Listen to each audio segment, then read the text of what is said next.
Accounting ഫീൽഡിൽ career സ്വപ്നം കാണുന്നവർക്ക് ആത്മവിശ്വാസത്തോടെ തിരഞ്ഞെടുക്കാവുന്ന ഒരു പ്രോഗ്രാമാണ് ACCA.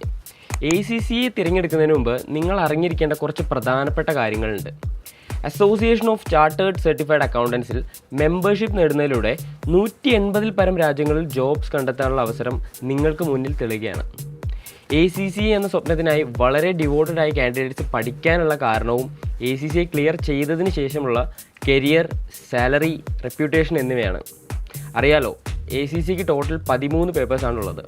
ഇതിൽ തന്നെ പല ക്രൈറ്റീരിയാസ് ബേസ്ഡായി പേപ്പേഴ്സിൽ നിങ്ങൾക്ക് എക്സംഷൻസ് നേടാനാവും. അപ്പോൾ പലർക്കുമുള്ളൊരു സംശയമാണ്, എക്സംഷൻ കിട്ടുമെങ്കിൽ ഗ്രാജുവേഷൻ കഴിഞ്ഞ് 9 പേപ്പേഴ്സ് മാത്രം അറ്റൻഡ് ചെയ്താൽ പോരെ എന്ന്. അതോ 12th കഴിഞ്ഞ് ACCA പ്രിപ്പറേഷൻ തുടങ്ങുന്നതാണോ ബുദ്ധി? ഇങ്ങനെ ചിന്തിക്കുന്നവർ ഒരു കാര്യം ഓർക്കണം, 13 പേപ്പേഴ്സും ക്ലിയർ ചെയ്യുന്നവർക്ക് അതിൻ്റേതായ അഡ്വാൻറ്റേജസും എക്സംഷൻ നൽകുന്ന ഡിസഡ്വാൻറ്റേജസും ഉണ്ട്. അതെന്തൊക്കെയാണെന്നാണ് നമ്മൾ ഈ വീഡിയോയിൽ ഡീറ്റെയിൽഡ് ആയിട്ട് ഡിസ്കസ് ചെയ്യുന്നത്. ആദ്യം ACCA എക്സാമിൻ്റെ സ്ട്രക്ചർ ഒന്ന് നോക്കിയാലോ. ഒന്നാമത് നോളജ് ലെവലാണ്. അതിൽ 3 പേപ്പേഴ്സാണുള്ളത്. ഇതിന് അപ്ലൈഡ് നോളജ് ലെവൽ എന്ന് നമ്മൾ പറയും. രണ്ടാമത് വരുന്നത് അപ്ലൈഡ് സ്കിൽസ് അല്ലെങ്കിൽ സ്കിൽ ലെവൽ പേപ്പേഴ്സാണ്. ഇതിൽ മെയിനായിട്ട് 6 പേപ്പേഴ്സാണുള്ളത്. അവസാനത്തേത് പ്രൊഫഷണൽ ലെവൽ പേപ്പറാണ്, സ്ട്രാറ്റജിക് പ്രൊഫഷണൽ ലെവൽ. ഇതിൽ 2 ഓപ്ഷണൽസ് ഉൾപ്പെടെ 4 പേപ്പേഴ്സ് ഉണ്ടാവും. ഇനി എങ്ങനെ ഈ 13 പരീക്ഷകൾ എഴുതാതെ 9 പേപ്പറുകൾ എക്സംഷൻ എടുക്കാമെന്ന് നോക്കിയാലോ. നിങ്ങളൊരു +2 ക്വാളിഫിക്കേഷൻ ഉള്ള ആളാണെങ്കിൽ ഈ 13 പേപ്പർ എഴുതേണ്ടി വരും. ഇനി നിങ്ങളൊരു ഗ്രാജുവേറ്റ് ആണെങ്കിൽ എക്സംഷൻസ് കിട്ടും. UGC റെക്കഗ്നൈസ്ഡ് ആയിട്ടുള്ള ഏത് കോളേജിൽ നിന്നും BCom പഠിച്ചിറങ്ങിയാലും ഒരു 3 to 4 പേപ്പേഴ്സ് നിങ്ങൾക്ക് എക്സംഷൻ കിട്ടും.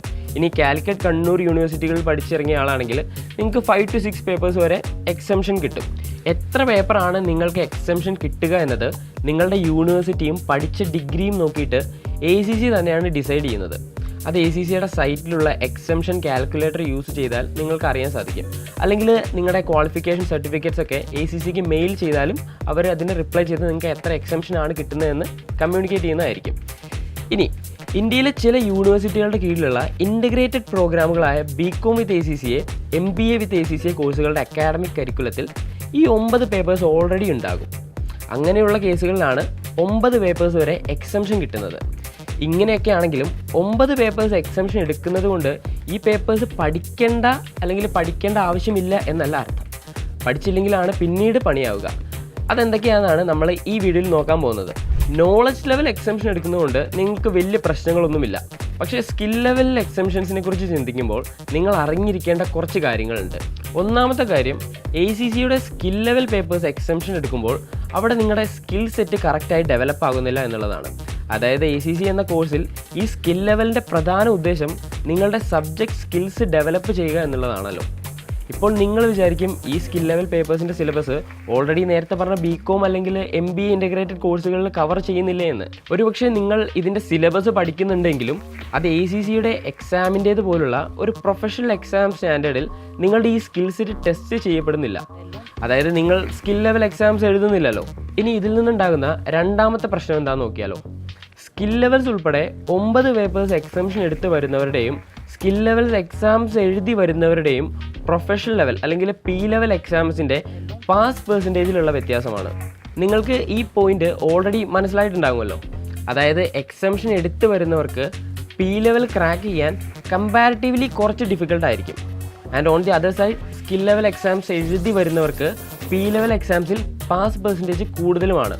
ഇനി 9 പേപ്പേഴ്സ് എക്സംഷൻ എടുത്ത ആൾക്ക് എപ്പോഴും P ലെവൽ പാസ്സാവാൻ പറ്റില്ല എന്നല്ല പറഞ്ഞത്. നിങ്ങൾ ഹാർഡ് വർക്കിംഗ് ആയിട്ടുള്ള ഒരാളാണെങ്കിൽ തീർച്ചയായിട്ടും നിങ്ങൾക്ക് P ലെവൽ പാസ്സാവാൻ പറ്റും. അങ്ങനെ നോക്കുമ്പോൾ എക്സംഷൻ എടുക്കാതെ സ്കിൽ ലെവൽ പേപ്പേഴ്സ് ചെയ്ത് വരുന്നത് തന്നെയല്ലേ നല്ലത്. ബിക്കോസ് P ലെവൽ എക്സാംസിൻ്റെ ഓരോ അറ്റംപ്റ്റിനും നിങ്ങൾ കൊടുക്കുന്ന ഫീസ് അത്ര ചെറുതൊന്നുമല്ലല്ലോ. ഇനി മറ്റൊരു പ്രധാന പ്രശ്നം വരുന്നത് എംപ്ലോയീസിൻ്റെ സൈഡിൽ നിന്നാണ്.